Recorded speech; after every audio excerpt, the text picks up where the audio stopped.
Welcome to Ghost Echo. Those who skip this video often hear whispers in the dark. To silence them, you must watch. Now put your headset on and relax.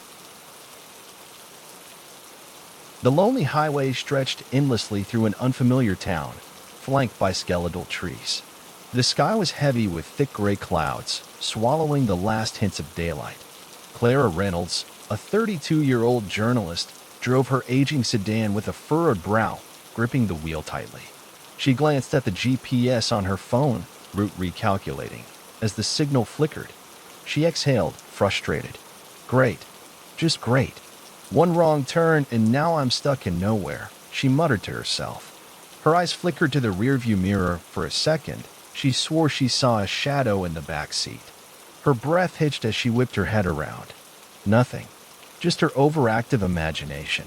She sighed, shaking off the strange unease that had been gnawing at her for weeks.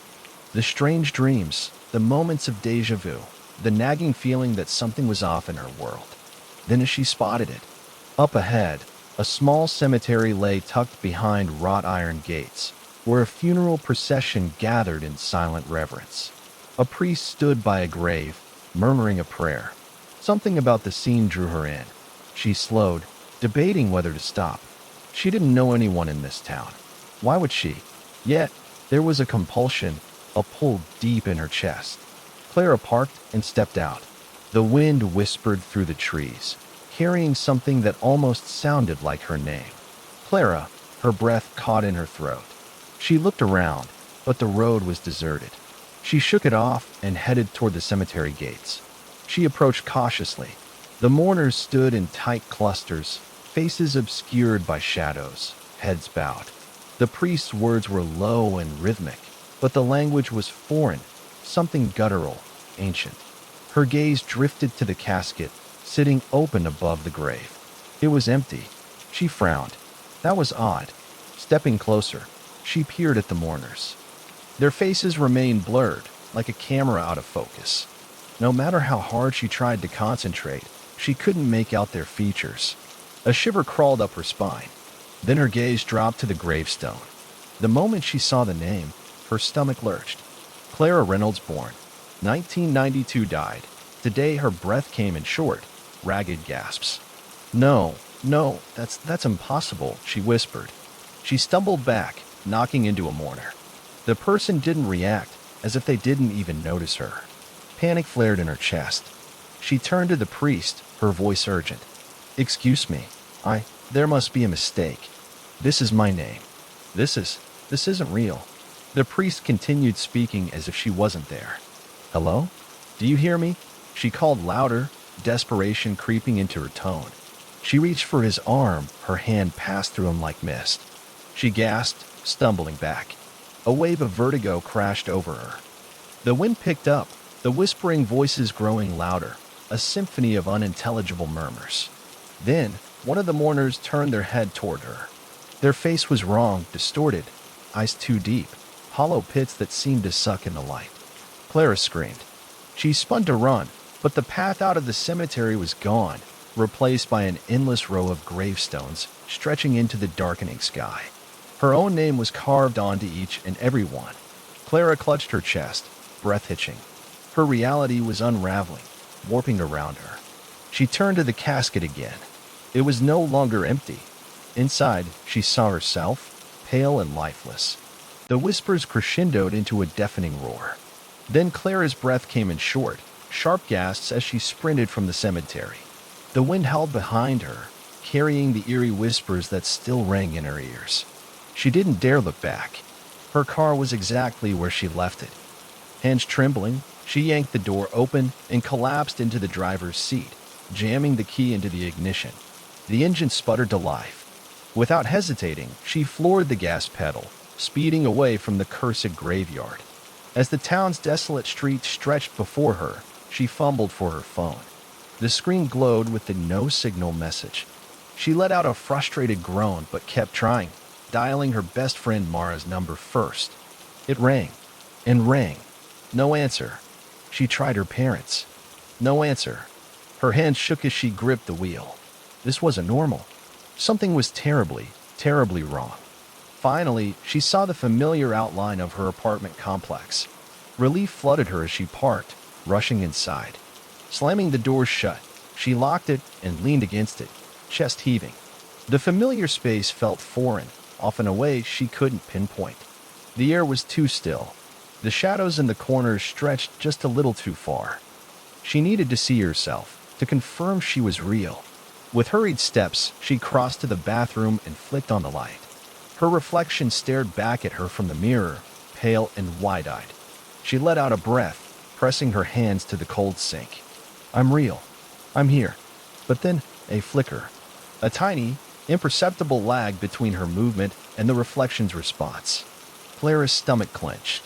She lifted a trembling hand, waving. The reflection copied her, but a fraction of a second too late. She froze, heart hammering. Then, the reflection smiled. Clara did not. Her breath caught in her throat. Her own mirrored face stared at her with an expression she wasn't making. She staggered backward, shaking her head. No, this is a trick. I'm imagining this. The light above her flickered. When she looked again, the reflection was normal.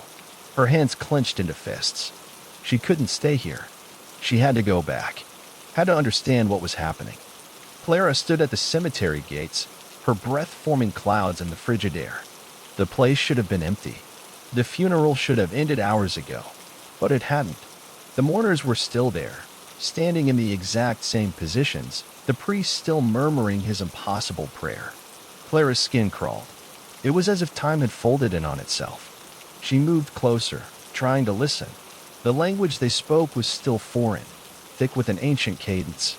But now, she swore she could hear her own name woven into the words. Then, one of the mourners turned their head toward her. Their hollow, pit-like eyes met hers. The whispers surged, louder, overlapping, overwhelming. Clara stumbled back. She had to leave. She had to get out of this town. She drove as fast as she could, the town disappearing in the rearview mirror. The road stretched endlessly before her, winding through the trees. Then the cemetery gates loomed ahead. She slammed on the brakes, her heart pounding. This wasn't possible. She had just left. Clara spun the car around and floored the gas pedal again, gripping the wheel so hard her knuckles turned white. Minutes later, the cemetery reappeared. A loop. No matter which road she took, which turn she made, it always led her back to the cemetery. She screamed in frustration, slamming her fists against the steering wheel. Desperate for answers, she found herself in the town's small library, dust-covered and forgotten by time. The smell of old paper and decay hung in the air as she sifted through newspaper archives. Then she found it. A brittle, yellowed newspaper from decades ago.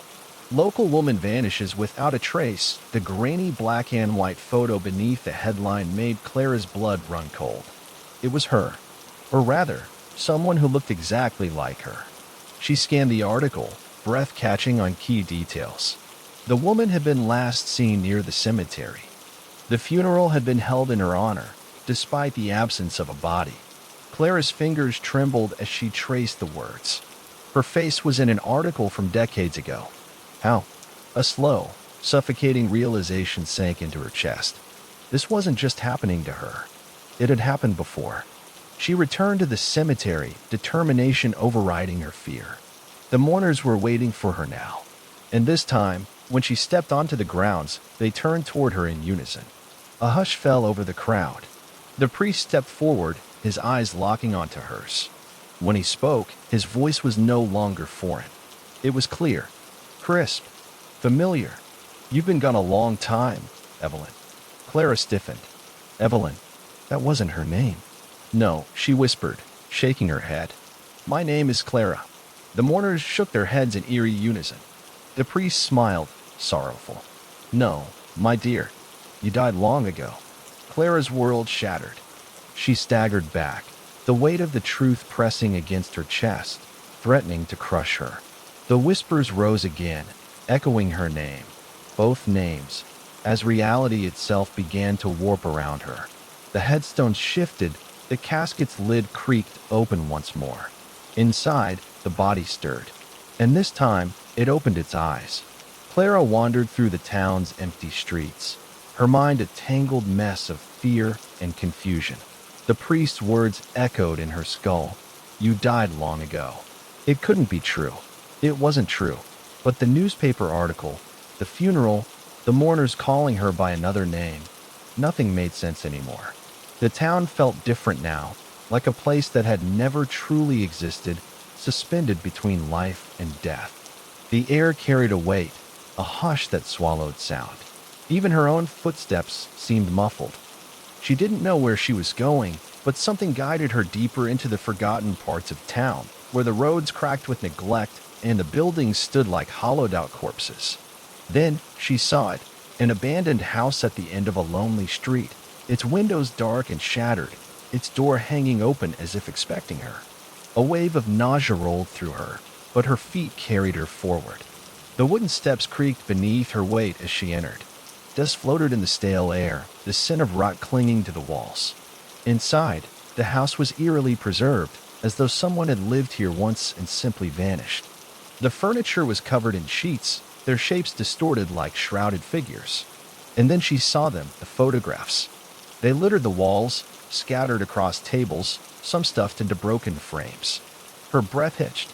They were all of her. But they weren't recent. They were old, yellowed with age, their edges curled as if handled too many times. Some were ripped, others stained, and yet every single one depicted her face. In some, she was smiling. In others, she looked distant, staring at something unseen.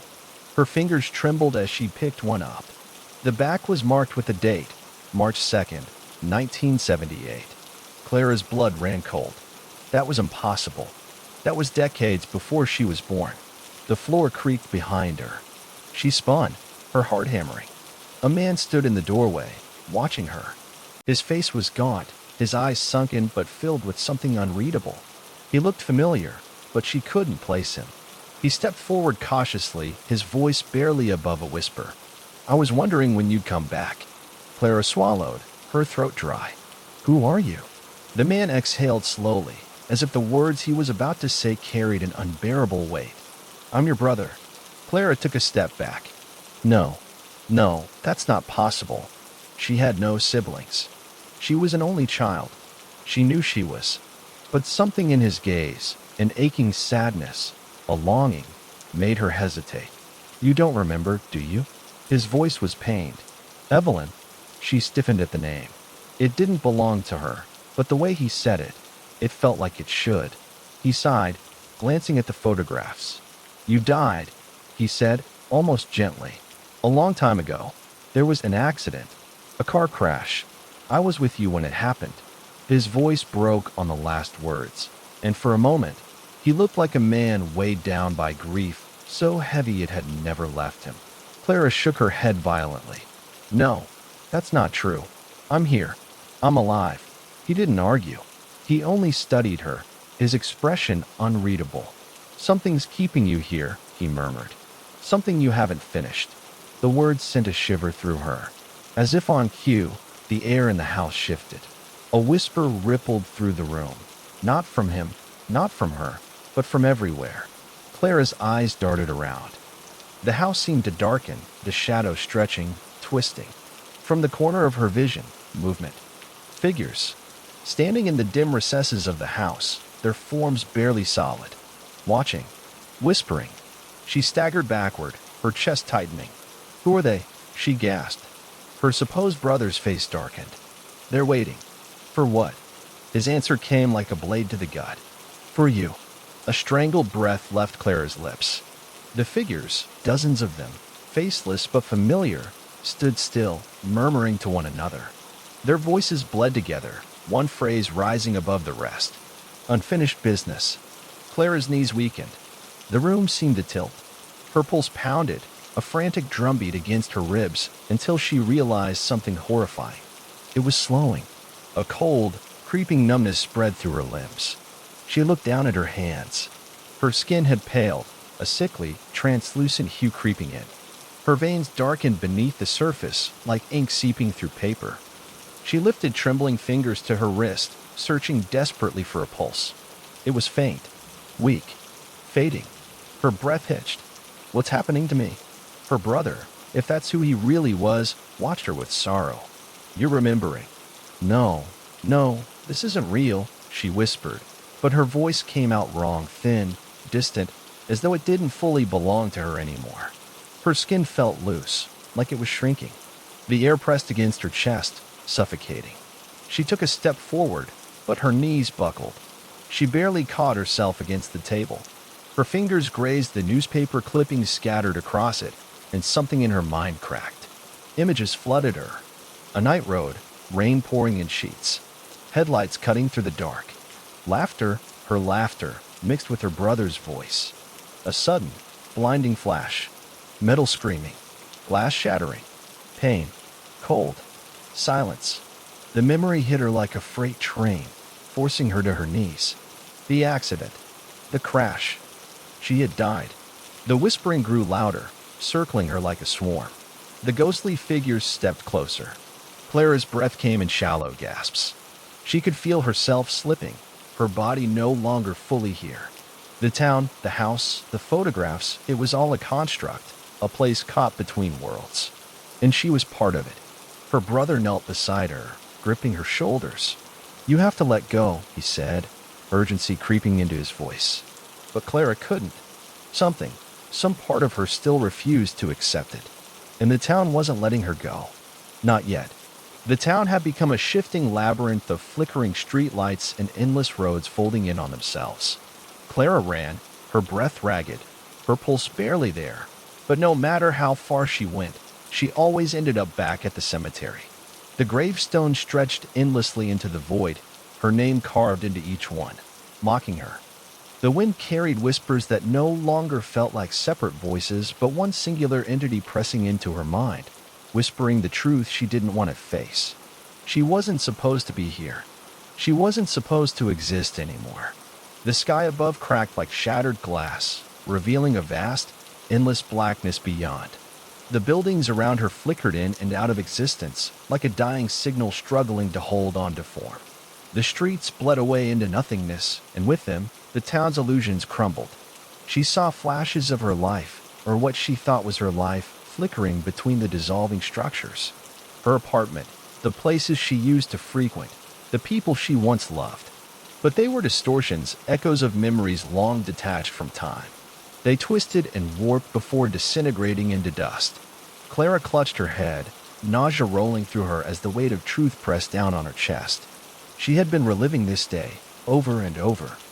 Every time she reached the funeral, reality reset. The same mourners, the same empty casket, the same whispers calling her name. How many times had she stood in that cemetery? How many times had she seen her own gravestone? The thought made her stomach turn. A cold voice broke through the chaos. "You understand now." She turned sharply.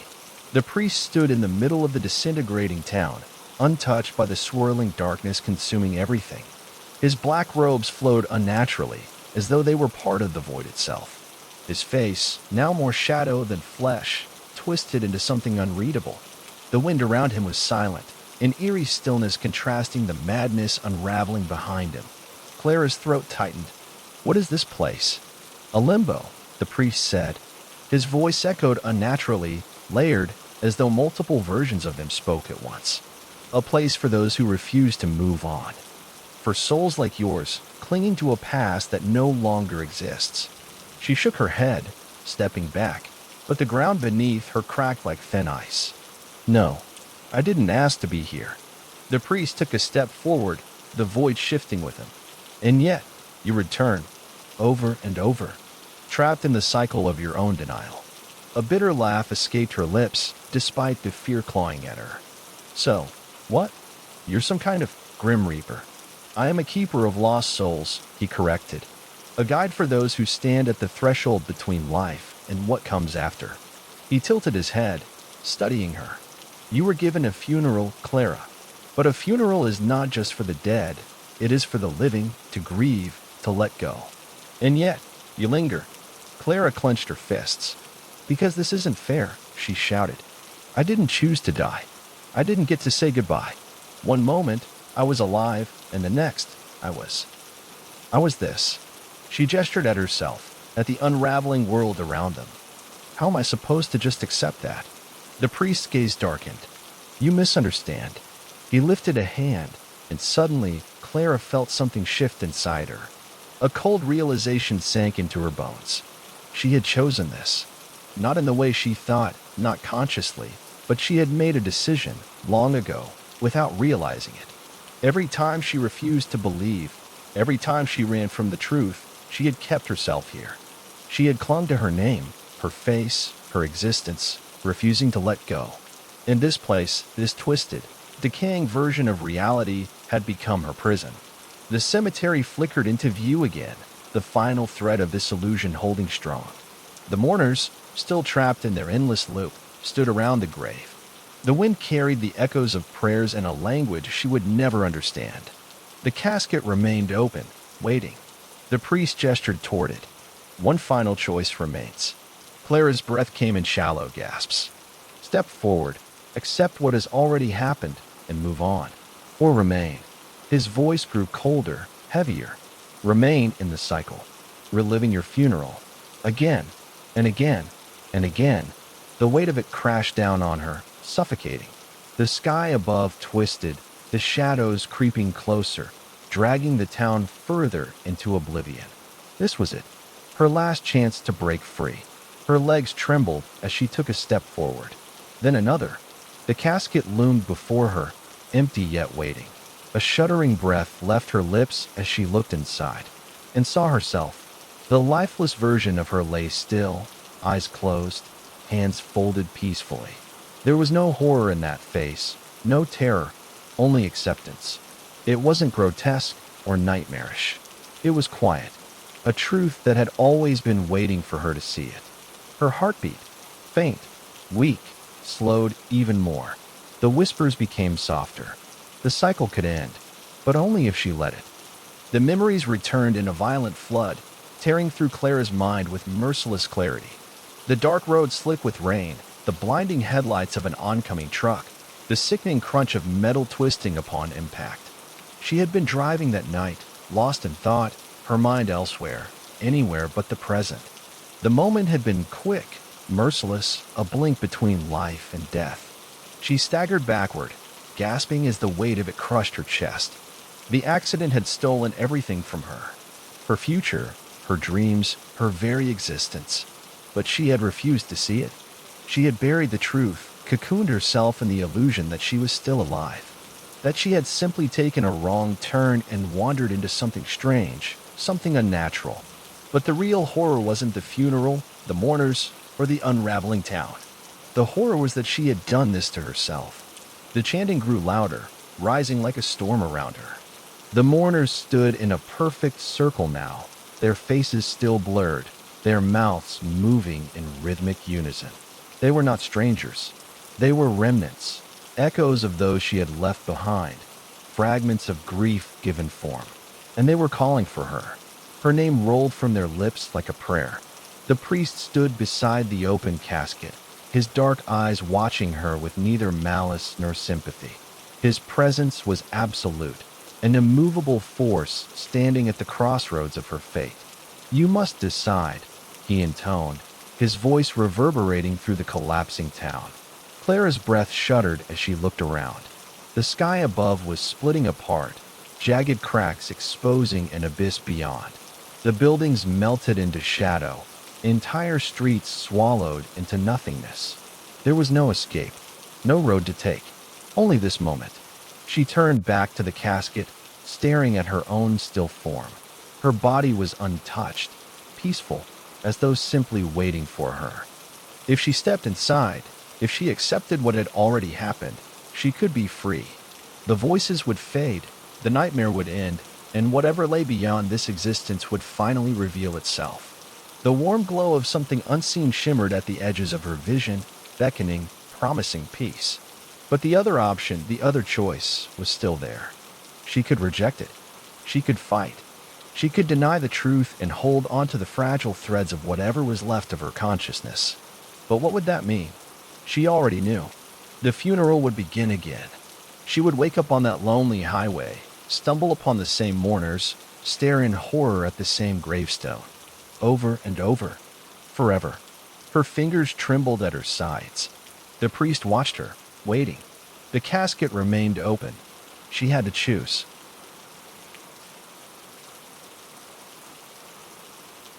Don't forget to tell your horror experience in comment. Subscribe our channels for more scary and horror stories.